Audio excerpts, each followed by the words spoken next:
Hello and welcome to the Daily Millwall for Friday, the 22nd of December 2023. In today's Millwall news, we have three stories from the South London Press. Obviously, it's their publishing day. They go to press on the Friday. And then we're going to preview the Stoke City game tomorrow. So we start off with this from londonnewsonline.co.uk. Millwall boss on wide transfer window interest would be nice problem why he doesn't fear losing Zion Fleming. So Joe Edwards says he would be happy if there was interest in Millwall's players in the transfer window because it would mean they were delivering big performances on the pitch. The Lions head coach was asked in his press conference previewing Saturday's trip to Stoke City if he was worried that teams could bid for Zion Fleming next month. The Amsterdam-born attacker scored 15 goals in his maiden season with Millwall and first in English football, but Fleming, the subject of multiple bids by Burnley that were rejected in the summer, has struggled to impact matches in the same fashion this time around. The 25-year-old has 4 goals and has not netted since October the 28th, a barren run of 8 games. Edwards, asked if he feared bigger clubs moving for Fleming, said, "It's not a fear that I have at the moment. I've been working with Zion for 7 games together now, and if I'm honest, my immediate priority with him is to get him to be his best form because the standout story with Zion last season was that he scored 15 goals. We're a team at the moment that's struggling to get results because we're struggling to put games to bed, to do what we need to score some goals. I want to see him back playing with a bit more freedom and scoring goals before I even start considering whether our phone is going to start ringing in January. That happens and it's something we consider as and when. At the moment, we're a team that isn't performing to our best level. Zion is a big part of the team. We all need to up our levels and step up.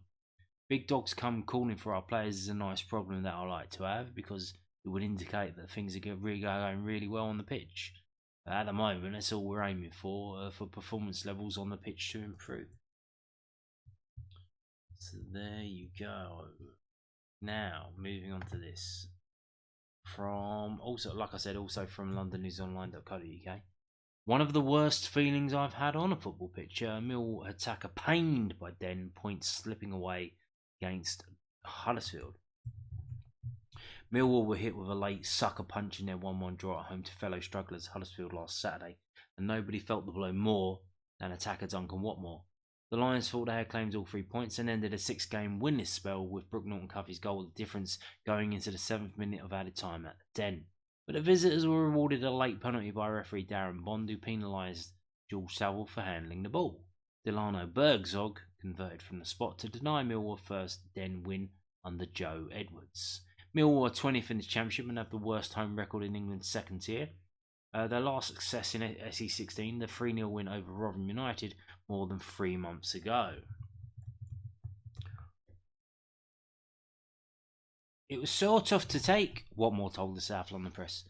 "I won't lie, it was one of the worst feelings I've had on a football pitch. We were so desperate for the win. We worked so hard for it. We had done enough for it too. The performance was there, but we need to keep doing what we've been doing in recent weeks and just make sure we turn in those performances into results.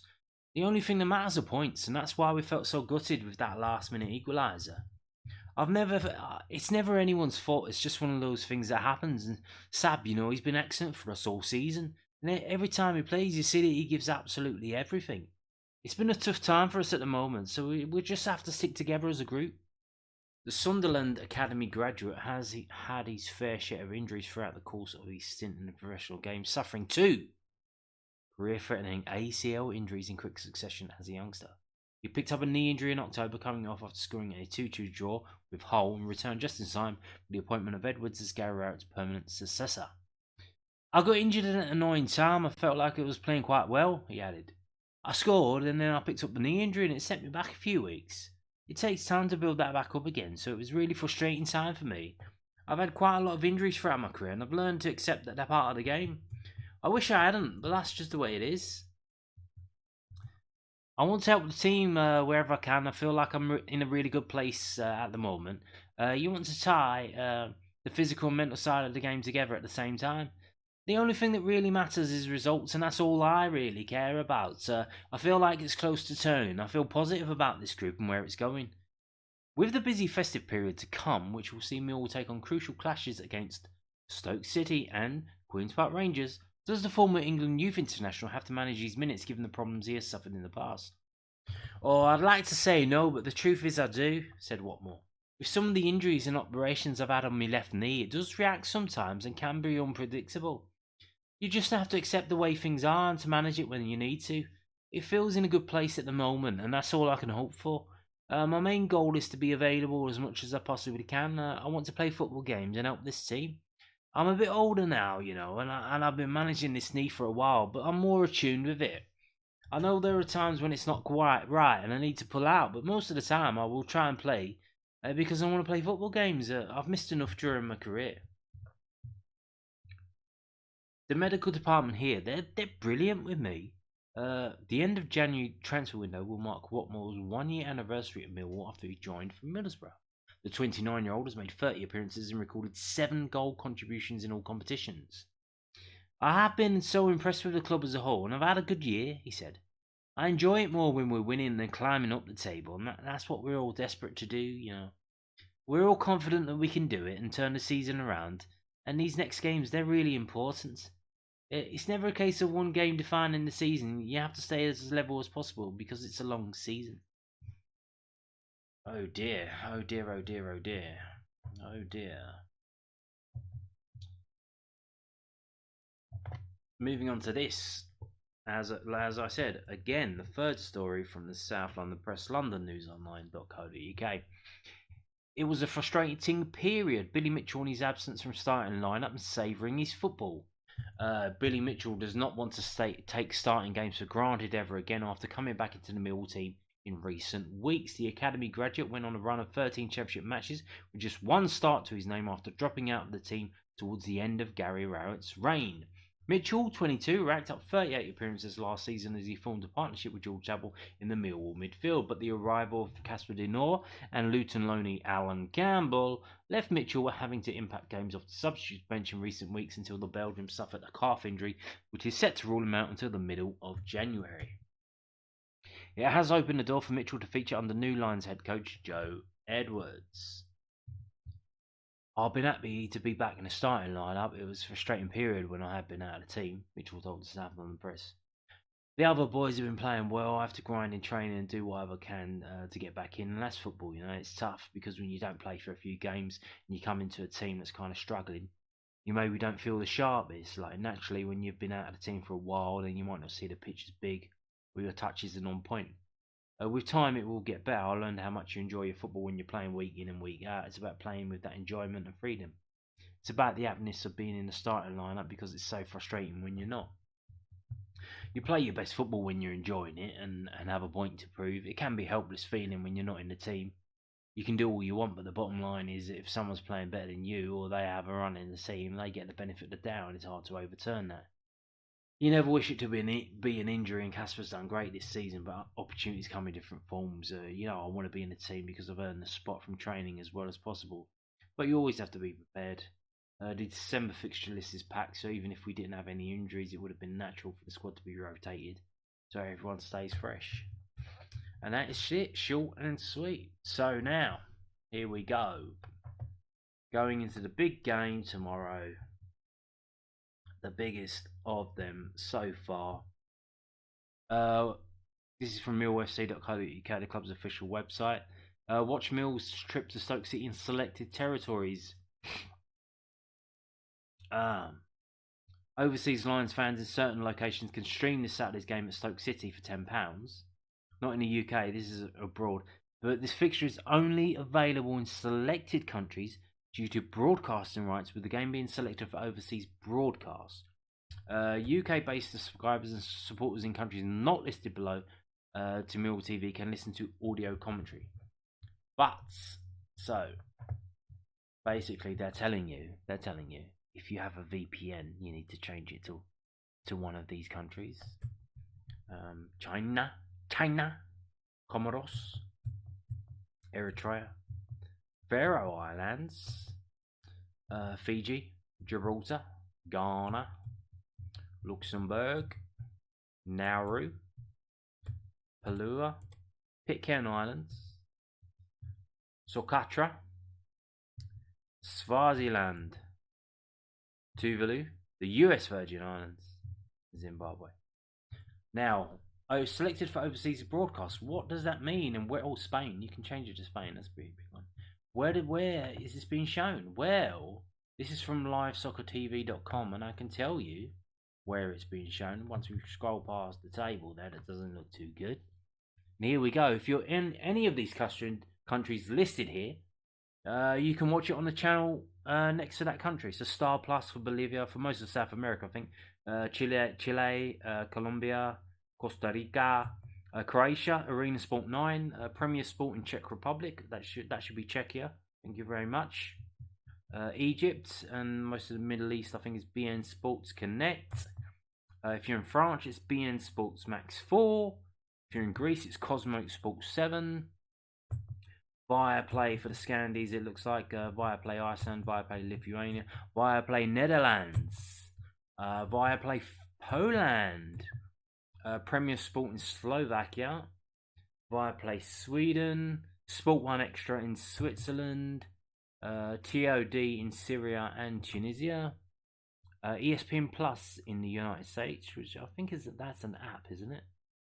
Or a web service. I don't think it's actual TV channel that you can get on cable. I'm not sure, but there you go. If you're listed there, it's available on these channels, and if it isn't, you probably have to get a VPN and pay £10 to Millwall or use your pass and watch it in that fashion. Okay. Now moving on to this, we're going to preview the game now. This is the historical record head-to-head versus Stoke City and Millwall, sorted such. The first game was in November 1928. There was a 0-0 draw. And as you can see, we have our patches of doing well. Most notably 1930, 32, 32. See, Great Depression era times there. But then after that, we didn't win away up there in nights from 1936 to 1986, so 50 years, but not many games. Was that 7? I think 7 or 8. 7 games without a win over 50 years. See, we weren't in the same division many times because they were a pretty big team back in the day. One of the original members, weren't they? Stanley Matthews and all that stuff. But then we have a few wins. We have a win in '87. Obviously, that's the season when we got promoted from this division. We had a win in 1993, and then we go on a losing run of 5 in a row. That's not good. In the late 90s, obviously by then they've got investment. They've got they get investment. They get the new ground, the Britannia Stadium. But 2002, 2003, 2 in a row. We win, we draw. But then again, we go on a 4-game losing run from 2004 to 2018. And quite recently, switched it up. We've actually started doing better than the last 4 games. These ones here. 2020, 0-0 draw. 2021, 2-1 win. 2022, back to a 2-0 defeat. Back to winning last season, the last game there. 1-0 win. So there you go. It's a fixture that we do generally lose. Odds on that you would say that we're going to lose, but we can pull the odd win out here and there. And we don't really lose that heavily either. It's kind of like just a normal game of football that we just lose every now and then. Worst defeat was in 1936, a 4-0, 4-3, but we scored 3 and lost it in 1995. 3-1, a 3-2 defeat. Our biggest, like I said, our biggest ever win up there. It looks to be 2-1. Or we can count how many wins we've had on one hand, I think. So we've got 1, 2, 3, 4, 5, 6, 7. We've got 7 wins. So if you're from Norwich, you can count all our wins on one hand. Yeah, we we barely scrape a win together. Look, 3-2, 2-1, 2-1, 2-1, 1-0, 2-1, 1-0. So it's one of those ones we either lose it narrowly or we win it narrowly. Or we genuinely lose it narrowly, and every now and then we'll win it narrowly. And in terms of draws, wow, I've just noticed. Have you just noticed, or did you already know this? So, 1928 draw. What's the score? 0-0. 32 draw. What's the score? 0-0. 1970 League Cup. What's the score? 0-0. I think you've picked it up now. 1985 0-0. 2003 0-0. These are every single draw we've had up at Stoke has been a 0-0. 2020 0-0. That is remarkable, isn't it? That is remarkable. Going back nearly 95 years to 1928, we've had 6 draws there, and every single one of them has been a fucking 0-0 draw. Oh, damn. What are the odds on that happening? That is insane. But will it be a 0-0 draw tomorrow? Doubt it, because the way we've been drawing games is we take the lead and then we lose at the end. So can't really do that with a 0-0, can you? Unless, or you could, but the opposite way around. If it's a 0-0, then in the 90th we get a shot, or we get a penalty and it gets missed, or we get a shot that goes in and it gets called off for offside. That's how we could fuck that up. Yeah, but that is kind of weird. So let's have a look at this. This is from whosgod.com. It's the page where it says head to head. So let's go on the right hand side and read the match facts. Millwall have kept a clean sheet in the last 3 matches against Stoke in all competitions. So that includes home and away. Millwall have been winning at both half time and full time in the last 3 matches against Stoke in all competitions. So there you go. That's home and away. Millwall have won 5 of their last 6 matches against Stoke in all competitions. So that sounds pretty bloody good, doesn't it? But obviously that includes home games, when we used to be good at home. But if you go back to the middle and look at this, like I said, not many goals in this fixture.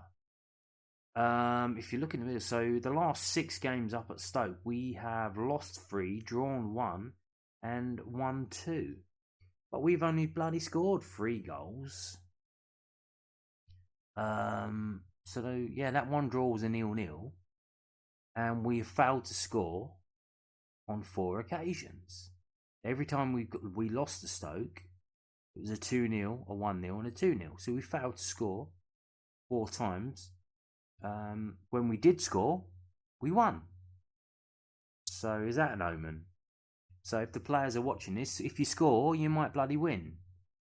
Because the last time we scored, 1-0, we won. Before that, 2-1, we won. And like I said in this fixture, not many goals. Look, in the 6 games, they've scored 6. We scored 3.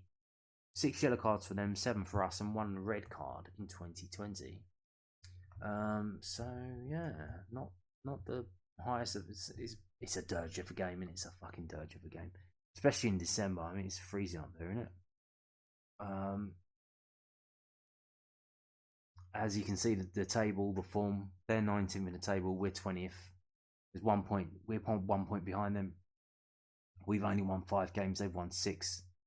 But they have lost 11, we've only lost 10 because we've got 7 draws. We've scored 24 goals, they've scored 21. Pretty even, really. And as you can see in the form, in the last 6 games, they haven't won, we haven't won. And they've lost 4, we've lost 4, drawn 2, drawn 2. If we go to, so let's have the overall home form. Stoke's home form is bad, but not as bad as ours. So they've only scored 10 goals in 11 home games. They've won 4, drawn 2, lost 5. But away form, we're in the top 11 in away form. 1, 3, drawn 4, lost 4, 15 goals for, 14 goals against. So let's go to the form table now. Here you can see exact same form, exact same goals. 5 goals for, 12 goals against. Well, this is shaping up to be another draw then, isn't it? Team so evenly shit. 2 teams so evenly shit. It's going to be a draw, isn't it? Just kick the can to the QPR game. And let's have a look now. Let's actually have a look at the table, the overall table. So if we do draw and QPR win, they can go above us. And if Huddersfield need to win. So if we don't win and Huddersfield and QPR win, we will be in the relegation places. And then we play QPR, will be just above us by 1 point. On Boxing Day in the next game. That will be fun, won't it? Damn, this don't look good, does it? Look at Sheffield Wednesday, they've won 3 out of their last 4. Ah, jeez. Damn, bro. This is painful looking at this. Alright, let's get off this. Let's scroll down. So, what we've got now is the last 6 home games for Stoke, the last 6 away games for Millwall. Now, interestingly, last time we won was at Sheffield Wednesday. There was only 3 games since then away from home. The 3-1 smashing away Ipswich, which could have been more, but they put their foot off the gas. The narrow 1-0 defeat to Cardiff, and the better display against Leicester, but that's because the golden boy Zion Fleming was dropped for that. Well, he's rested for that game. And we actually played a lot better. We actually took the lead. And the aforementioned Duncan Watmore played pretty good. But we did lose 3-2. But we scored 2. We scored 2 at Leicester, but we lost. We scored 2 at Watford, but we drew. We should have won that game at late. That was obviously under Adam Barrett. And we've only failed to score at Cardiff. 1-0 defeat. We've scored in every other away game in the last 6. Now, Stoke, they have failed to score in 3 of the last 6 home games, against Cardiff, which was a 0-0 draw, against Blackburn, which was a 3-0 defeat, and against Sheffield Wednesday, which was a 1-0 victory. So you would hope to think, in terms of my dad can beat up your dad rules, that we beat Sheffield Wednesday 4-0, and Sheffield Wednesday beat Stoke 1-0, so we should be able to go to Stoke and beat them. That's how it works, isn't it? Well, we wish. They kept clean sheets against Leeds and against Cardiff, but they have a new manager. He's gone in. They nicked the manager from Plymouth, who, if we go back up to the table, are just in 17th. So that's kind of weird that he would jump ship and just go to them. I don't know if there was conversation involved, whether he knew things were happening at Plymouth in terms of the transfer budget for the next month, and he said, well, that's me out then. But yeah, Stephen Schumacher, whatever he's called, has gone from Plymouth to Stoke. So they have a new manager, which is great, isn't it? Absolutely great. Stoke's strengths and weaknesses, Mill's strengths and weaknesses, and both teams start play. Match forecast: Stoke will steal the ball from the opposition often. Millwall will score from a set piece situation. Very likely there will be a high number of cards shown. Christmas cards. Millwall will score from a direct free kick. Well, I doubt that would happen. We haven't done that in a while. Maybe it's time, Kevin Nisbet. Maybe it's time, my friend. So let's move on to the actual predictions. As we've seen all the information, what does that mean? Who's predicting what? So they have Ben Pearson out for his suspension, a number of other injuries. We have Casper Denor out. So here we go. Stoke will. Let me just get rid of this shite. Stoke will have a new name in the dugout on Saturday after Steven Schumacher agreed to join the club following a sensational spell in charge of Championship rivals Plymouth. He takes over a side in freefall with the Potters dropping to 19th in the standings following an 8-game winless streak. What do I say about streaks? They've got to end sometime. Is it going to be 9? Is it going to be 10? Is it going to be 11? Or do you think they're going to win this game? Millwall were on course for a vital 3 points against fellow strugglers Huddersfield last time out before a stoppage time Delano Bergzog penalty levelled the scoreline. Since marking his first game in charge with a 4-0 win against Sheffield Wednesday, Joe Edwards has seen his side claim just 2 points from the last 18 contested. 2 from 18. What's that? What percentage-wise, what's that? It's got to be barely any, isn't it? 10%. Just over 10%. Now, they predict Stoke City 1, Millwall 1. So there you go. They say 1-1. Okay. Let's move on to SkySports.com. David Prutton's predictions. What say you, David Prutton? What say you? Obviously, they're going to talk about the games that are on Sky first. Ipswich Leeds. Big game, apparently. Oh, where are we? Oh, QPR Southampton. They probably won't win that then. We're safe. What about Huddersfield? Who do they have? Oh, they got Norwich, so we might not be in a relegation zone come at 5 o'clock tonight, so we might be okay. But David Prutton of Sky Sports predicts Stoke 1, Millwall 0. Again, yeah. It's right. You know what I think about what's happening here. I think the thing is when you appoint a new manager, which we haven't done, we've appointed a head coach, and you see in a thing he's getting excuses early about I haven't had time to train with the players, because that's all he does is train the players. He's a head coach, and he's talking about I didn't speak to Savile about what happened. Because he's a head coach. Wherein he's at Chelsea, that would be the club psychiatrist. He would do that. But I'm assuming we don't fucking have one of them. So it's up to the manager to have a word, or maybe the captain or someone else. But he said, no, I didn't speak to George Savile about what happened at the weekend.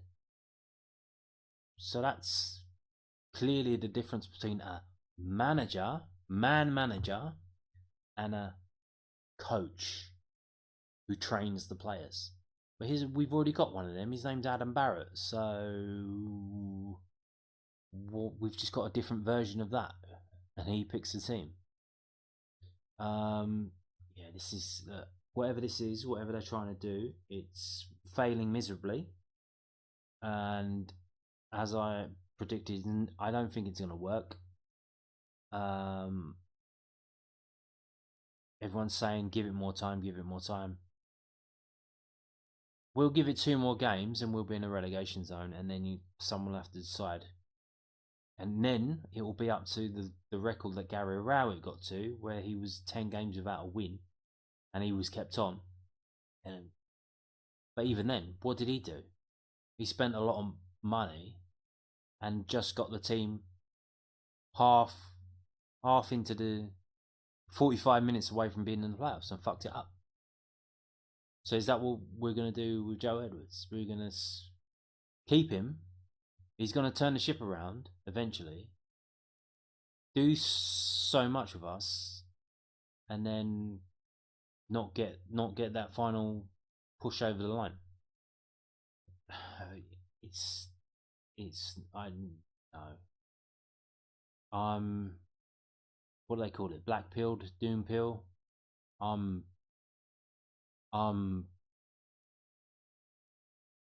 There's reasons why we haven't been winning.